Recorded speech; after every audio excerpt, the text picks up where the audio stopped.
Nina bakambombo shomnyama sesifikile thina esingalala endleleni nazi indaba ze1KZNTV nifundele uphilano kaCebe ekhulu sanibonani. Ake sibheke lezo ndaba esithi izo ezihamba phambili namuhla.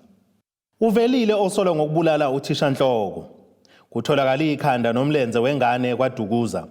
Kanti bese kumntwana uSimakade abakaligobi uphondo. Sanimukela kwindaba zethu ze1KZNTV. Liyaqhubeka icala lwesilisa Osolwa ngokudubula Uthishanhloko wesikole umsunduzi finishing school eMgungundlovu maphakathi nelekamthaniya.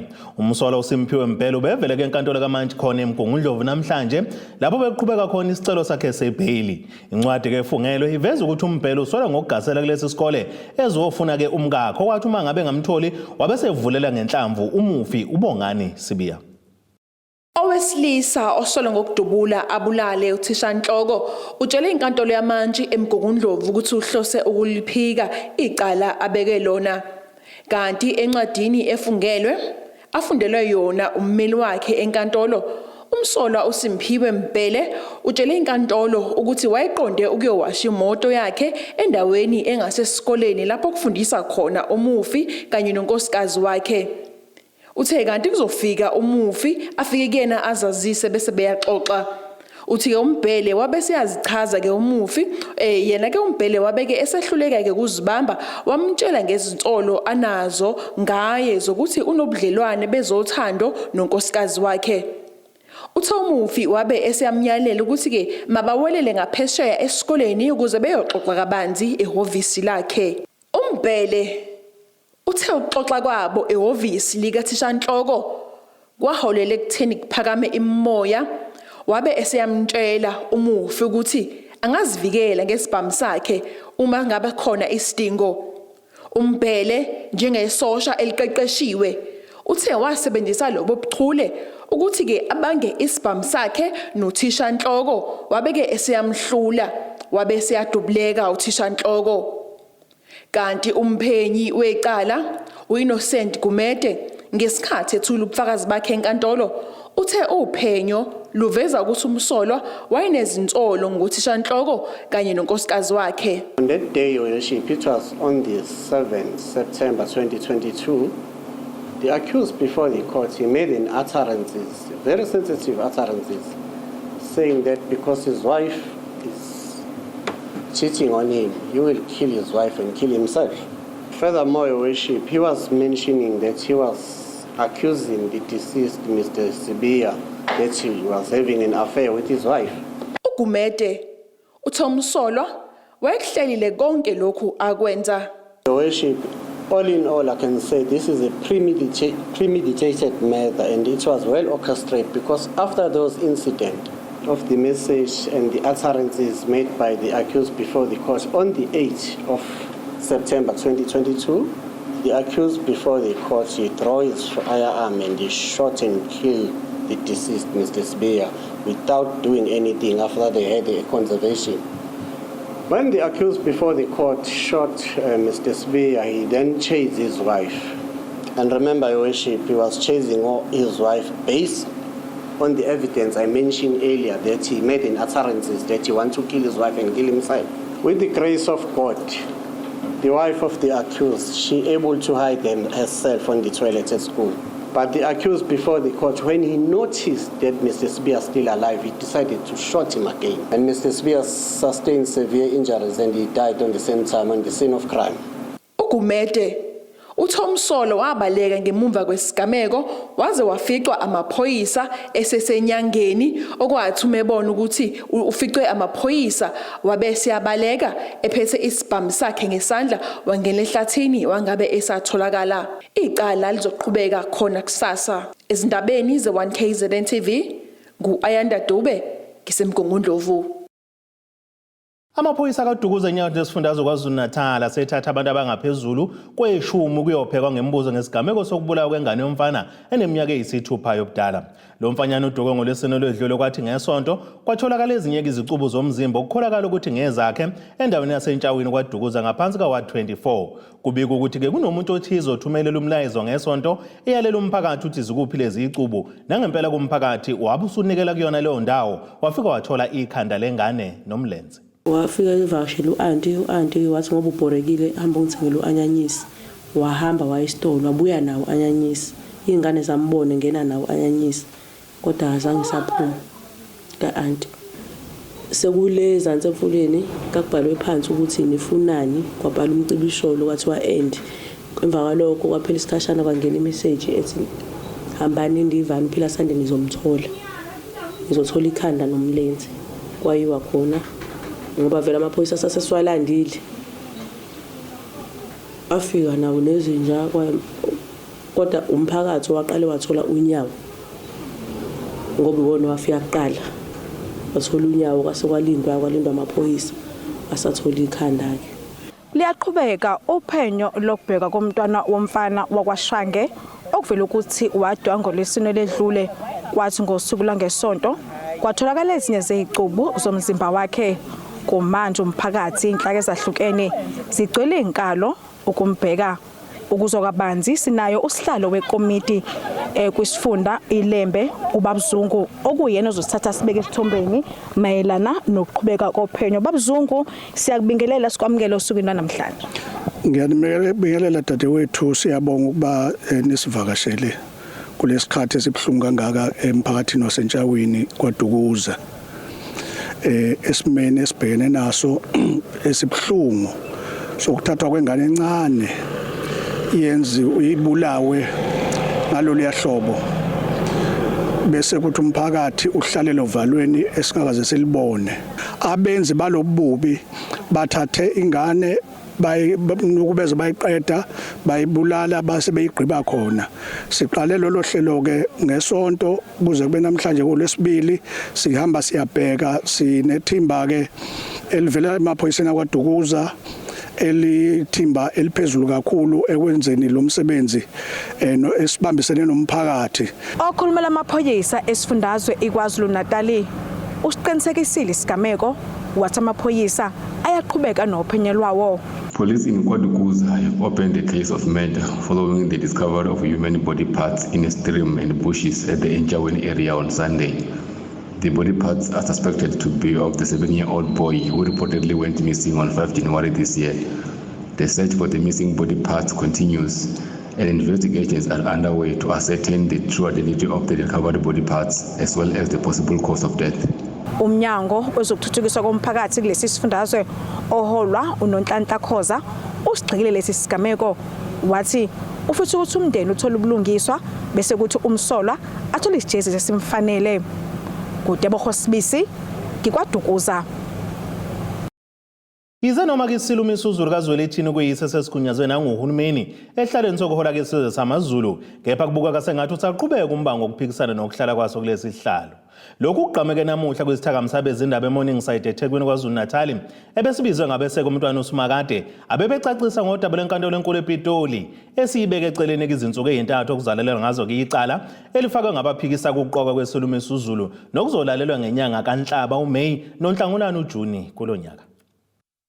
Ngesikhathi kuqhubeka lesi sithangami abantwana baseNhlonkulu abasohlangothini leseka umntwana uSimakade baveza ukuthi namanje abaneme ngendlela uMengameli uCyril Ramaphosa asingathangalo uhlelo lokugunyaza isilumi isizulu ekuthena ngene kulesi sihlalo kanjalo nokunikeza kwakhe isitifiketi okuwumcimbi wenziwa emabhidi eThekwini ekubeni kukhona amacala asenkantolo athinta izikhalazo zabo. Panel kaMongameli yaphenduka yaba i-mediation investigation of which ey'gabeni zomthetho kufanele kuqale i-mediation uma yehluleka bese umongameli ekhomba an investigation panel. Owethu umongameli akazange akwenze konke lokho athi engasakwenzanga konke angithi wena njoba you are the person of interest on this matter kufanele ngikubuyisele i-report ukuthi lesi sinqumo engisithathayo ngisithatha based on 1 no 2 no 3 no 4 asinaso ngisho nento ebhalo umongameli ukuthi nazi izathu. So umubuka ngokomthetho the whole process is flawed. Ukusukela ngonyaka odlule kulokwanda isigameko sokudutshula kubulawa abantu abasondelene nendlunkulu okuze kugcene kuvela izinsolo zombango wesihlalo. Umntwana uthi bamile kutheni bona abathinteki kulesi sigameko. Bengizothi kulabo abaseka ingonyama ngoba ngiyazi ingonyama usimakade samakhosi ukube bebenga ngaphansi kwezimo ezifanele bephenywe ngamunye namunye thathwe nezingcingo zabo kube nje iqiniso lohlaluka ukuba abahlangene nakho konke lokho okwenzakalayo ngoba kasikwazi ukuthi sithi silwela ubungcwele besihlalo kepha sijike futhi senze okungalungile. Umntwana uthi bona bakuqonda kahle usiko ukuthi lithini ngodaba lwesihlalo. Thina kasiphikisani nalabo abahlonza umntwana uMisuzulu ngokuthi ubukhosana bengonyama eguqile bukuphi. Sonke siyavumelana ukuthi buyakhangela amankengana. Lapho esehluka khona sihluka lapho sekudingakala ukuba kuhlonze lowo olikhanda likamdlokombane. Ilapho ke esiphambana khona ngathi into encane esiphambanisa kanti enkulu. Lamacala kulindeleke alalelwe ukusukela ngomhla ka-31 kuMeyi kuwona lonyaka kuze kushaya umhla ka-2 kuJuni ePitoli. Kuteboho Sibisi ngiseThekwini. Ake siye ey'tolo mbukeli siyabuya futhi nezinye zezindaba zethu.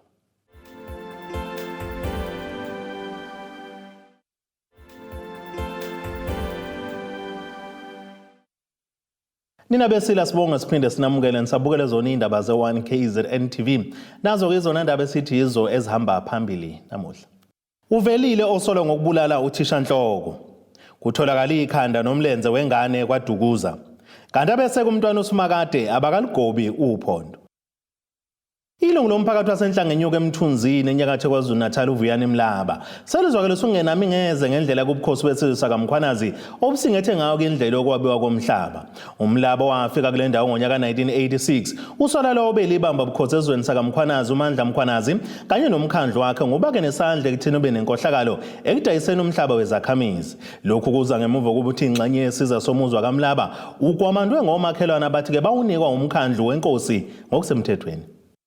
Umfundisi Vuyani Mlaba oyilungu lomphakathi wasenhlangenyuko emthunzini usenuke umkhandlu wesizwe sakwaMkhwanazi ngenkohlakalo athi nuka phu kulomkhandlu.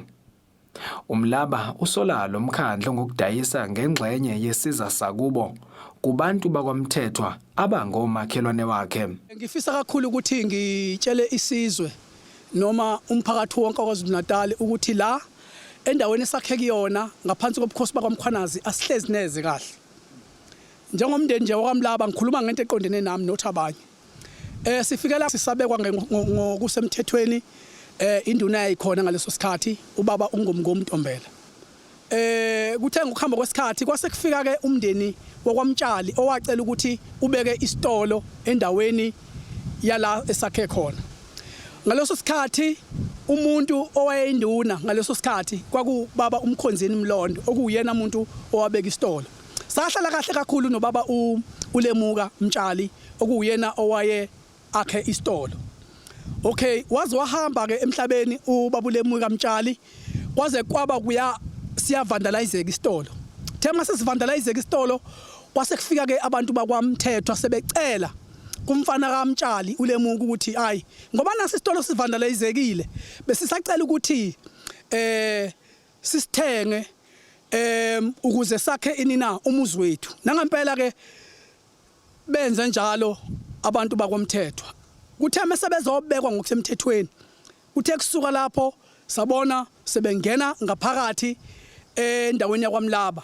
Bagawula oGamtrini benza yonke into. Nxa sibuza ukuthi awu naseningena ngaphakathi bathi bona indawo bayinikwe induna le eyayizobabeka la. Umlaba usola nenhlese yodlame kanye nokuchitheka kwegazi okuzogcina kwenzeka uma umkhandlu uqhubeka nokulishaya indiva lolu daba.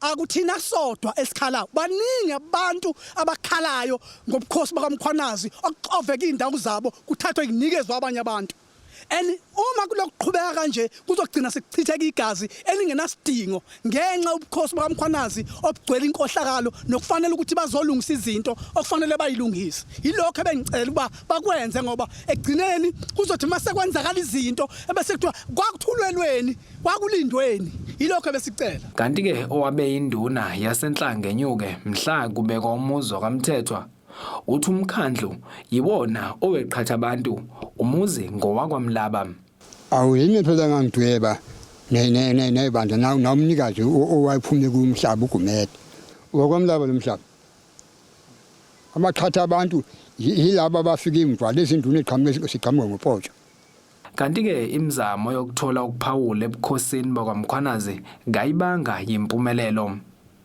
ezindabeni za1KZNTV kubika umqondisi Miyeni ngesemthunzini Umndeni wakaMavundla kwaNodalane enqoleni ogwini oseningizimu nesifundazwe KwaZulu-Natal owadilekelwa yindlu kwamosha yonke impahla ebiphakathi ngesikhathi kuhlaseleka imvula enamandla ngesonto ledlule uthi usabela impilo yawo khuluma nezwe lezindaba olilungu lalomndeni uSilindile Mavundla uthi kade yayidilika indlu yakubo bayipatanisa bayivuse njengoba kugcine ngokuwa uthi unokwesabela ukuthi nale abaqhubeka kuyona ingawa noma ngabe kunini zishiye kukhala kweminye imindeni izimvula ezinamandla ezihlasela isifundazwe saKwaZulu-Natal ngeviki ledlule umndeni wakaMavundla esake sabika ngawo udinga usizo lokwakhela indlu ngenxa yokwesabela ukuthi abahlala kuyona ingadilika noma kunini uma kunemvula ezinamandla indlu yabo igcina ngokuthi idilike uSilindile Mavundla uthi abazi bazothathana bahlanganise nani njengoba indlu yakubo idilikile kwalimala nempahla ebiphakathi sidilikelwe yindlu ngolesihlanu kade ko7 ekseni ngenhlanhla bekade ngekho umuntu kodwa bekade khona izimpahla ekade zigendlini la kuhlala khona umuntu sathi simesivuka ngabo7 sazwa into ethi qhipha eminyango saphuma ngale mvula nje ezinkulu ezinamandla sathi simesivuka wathi mayibo indlu idilikile sihamba sasiyakoba idilikile ngempela futhi kakhulu izimpahla ezingaphakathi ezimanzi kunganingi sihlele sireporta futhi singasizakali sireporta idiliki indlu sireporta sibonisa sithola usizo emva lokho sibonisa masizame ngamandla esiba nawo uthe yodwa selindlu abaqhube kuyo banokwesaba ukuthi ngawo ilimazi izingane uzani megazi kuthiwa kubuya ilentuzana imvula ezinkulu nje asihlala nezingane ngenzeka indlu sithi silele ilwele kuthina ngaphakathi uthi mhlawumbe angikho mhlawumbe mina noma uma ubhizi mhlawumbe khona yenza eminyango izingane ziyadlala sothi asakuthembi ngisho nodongo sothi izingane ziyadlala ziyaphusha sothi mhlawumbe sekuchilize kwenzeke nje iphutha sicela ukuthi abantu abasibonana abantu abangakwazi ukuthi basisize besacela basisize ngoba izimpahla zihleli ngaphandle ziyonakala futhi ngoba kusho mengafika enye imvula akusho ngavela iqede ke ngalegceke ngoba phela kusho ngasala no round dot nale enye icrack engaphakathi yonke esinye isaguga sakhona ezinqoleni sithi umntwana waso wasinda ngokulambisa ngesikhathi indlu idilika umkhize uthi ukuwa kwendlu kwashabalalisa konke ukudla ekuthengile kumanje ubhuqwa indlala khona umlisa welele la angava ngayi mina sesho kusuka eThekwini indlu lapha ezikwami nje ngasukuma ke satapha ke kwakuyasaba ke manje ngoba kwayileke ecaleni kwaona bese iqhumile besifuna ukwazo zombili kwanetha nje nokudla kwabola nje ukudla ngasengikuthengile inkosi ngemali yepesheni ngihlalele nje ngongiyabamba ngiyayeka bola kwamabhakede kwaqhuma la kwakugcwele ukudla ngithengile akukho lutho nje kumanje ezindabeni ze1KZNTV kubikuza amando sicele ngisezinqoleni Isale ngenawo amanzi imphakathi eyisikhombisa eMgungundlovu maphakathi nesifundazwe saKwaZulu-Natal kulandela ukuqhuma kwepayipi elikhulu elihlinzeka ngamanzi kule ndawo. Iphini lemeya kumasipala umsunduzi umxolo wesimkhize uhambele kule ndawo ekuqhume kuyona ipayipi eyohlola umonakalo kanti uthi bafice ukuthi inkinga ngeyokuthi kukhona imizi eyakhiwe phezukwalo. Umkhize uthi benza konke okusemandleni uthi bangabhidliza umuzi womuntu njengoba ke ipayipi lincikene ke nendlu yakhe. Enye ingqinamba uthi ke ngeyokuthi ke ukuhamba kagesi kuphazamisa ukuphela kwamanzi kwezinye izindawo ezakhele leli dolobha. Kuphoqeleke ukuba kubizwe izimoto ezithutha amanzi Kulandela ukuqhuma kwepipe elikhulu lamanzi kumasipala umsunduzi, kanti ke lokhu kuphazamise imiphakathi eyahlukene ngaphansi kwalo masipala. Kune bulk pipe okuyipipe elikhulu elithwala amanzi eliwadlulisela kumawadi ahlukahlukene okunguward 11, uward 12, uward 20, uward 21, uward 22 kanye noward 23. Wonke lawo mawadi njengoba ngikhuluma kwimanje awanawo amanzi ngenxa yokuthi kube khona ipipe burst eyenzekile lapha sikhona. Inkinga ke sifike sazithela kuyona uma sifika lapha. Sifike sathola ukuthi lapha kunemizi eminingi eyakhe ngaphezulu kwalayini. Now uma ke sifika lana ke izakhamuzi sixoxisanile ngokuhlukahlukana nazo izakhamuzi ziyasho ukuthi cha abantu bakha phezulu kwalayini kade abanye bebaxwayisile ukuthi akuvumelekile ukwakha layo ngenxa yokuthi kunolayini ohambayo. Wathola ukuthi imizi eminingi yakhe ngakhona ke. Namhlanje ke la sikhona kulomuzi sikuwona nawo ungomunye yemizi eyakhe phezulu kwepayipi okuyiyona into ebangela ukuthi kuthatha isikhathi eside ukuthi sikwazi ukuthi sithole lenkinga ukuthi kephi ngoba besingakwazi ukusebenza kahle. Saze ke salanda umshini lona ukuthi ukwazi ukuthi umbe kungambeki nakhona kahle hle ngenxa yokuthi besinqena ukuthi kungagcine kudibhizeka umuzi womuntu simba ngendlela ke engajwayelekile ngathi siyaslida ukuze umuzi ungabi affected. Umkhize uxwayise abantu ngokwakha ezindaweni okungafanele ukuba kwakhiwe kuzona. Asifisi la kube khona inkombankombane omunye ozovikela iso lakhe. Kodwa lana into ekumele siyichaze ukuthi ulayini wakhiwa kuqala. Kungekho muzi eyakhile lapha kunanama marker abekiwe ukuthi la kuhamba ulayini wamanzi. Abantu bafike ngemva kwepayipi ngoba ipipeline ngeke lifakwe ngaphasi kweminzi yabo. So bakha ngaphezulu kwalo ipayipi. Umkhize uphinde wacacisa ngenye inkinga ababebhekene nayo yokuhamba kwamanzi kwenye ingxenye yedolobha. Inkinga ibikade ikhona. Ke sichaze ukuthi inkinga enye ibangwa yini. Inkinga enye ibangwe kakhulukazi i-load shedding.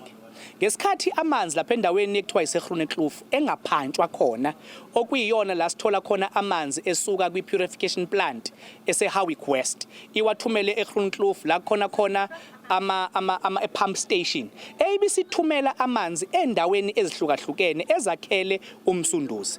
If ugesi ungekho khona that means that amanzi awaphampeki ukuthi athunyelwe endaweni ezihlukene. Kanti ngesikhathi udaba luya emoyeni amanzi abesebuyile kwezinye izindawo khona lapha ya kumasipala umsunduzi.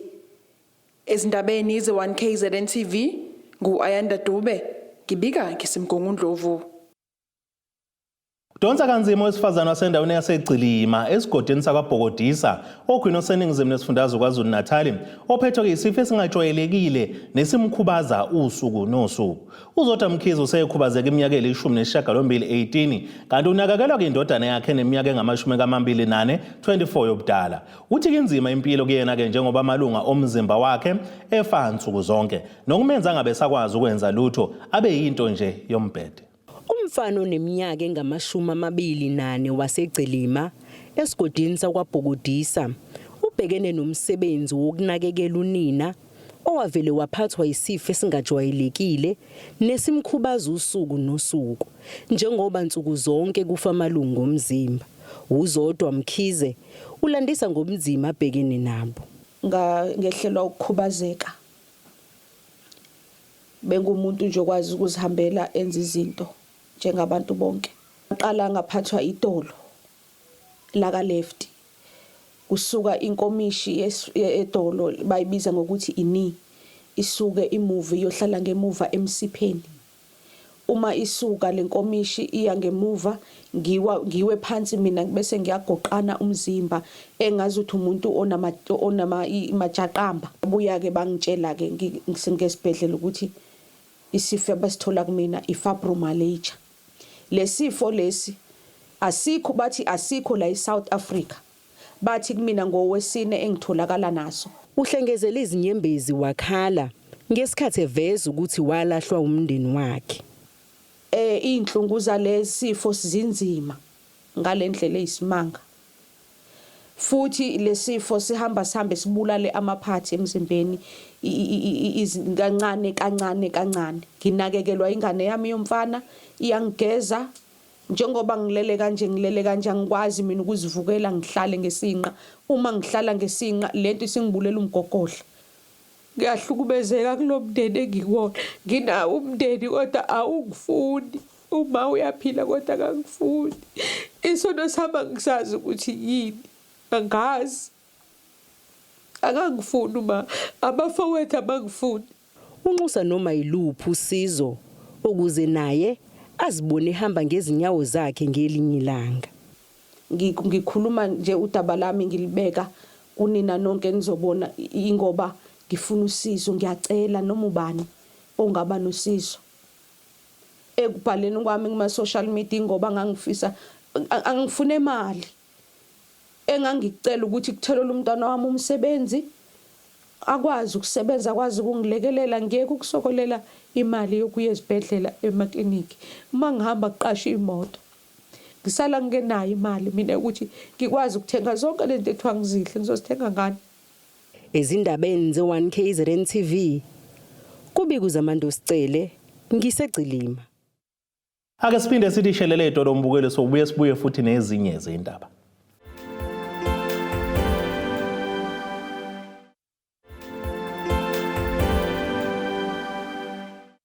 Nina besila sibonga siphinde sinamukele nisabukele zona indaba ze1KZNTV. Nazo ke izona indaba esithi yizo ezihamba phambili namuhla. Uvelile Osolwa ngokubulala Uthishanhloko. Kutholakale Ikhanda Nomlenze wengane kwaDukuza. Kanti abese kumntwana uSimakade abakaligobi uphondo. Ake sibheke engosini yezomnotho.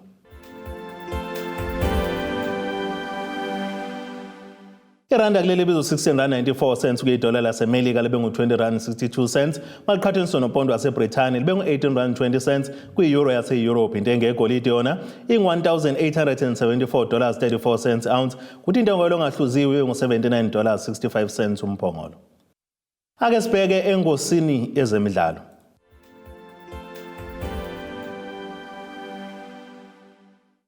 Qeqeshwe iqembu losuthu amabhesha nkoni inyokane eKhlazane kaNkotheni amaZulu FC okuRoman Fohloza Falls ukhala ngokwenzelwa phansi nguNompempe ngokuhlula kwabo kwi-Royal AM ngamagoli 2-0 kumdlalo we-DStv Premiership ngempela sonto edlule. Lo mqeqeshi uthi igoli lokuqala elibangenele kube yiphutha nje likaNompempe obeka i-free kick sibe singekho isidingo. Maphakathi ke nesiwombe sesibili salomdlalo kube sekusuka isixakaxaka kumsizi kaNompempe uAthenkosi Ndongeni ethi ibhola belikhahlelo mothe bangisira ethi ke yigoli ekubeni ke lingaweqanga umuqa nokugcina ngokuthi kuNompempe athi kakulona igoli. Ake sibheke nasi isimo sezulu esingalendelela.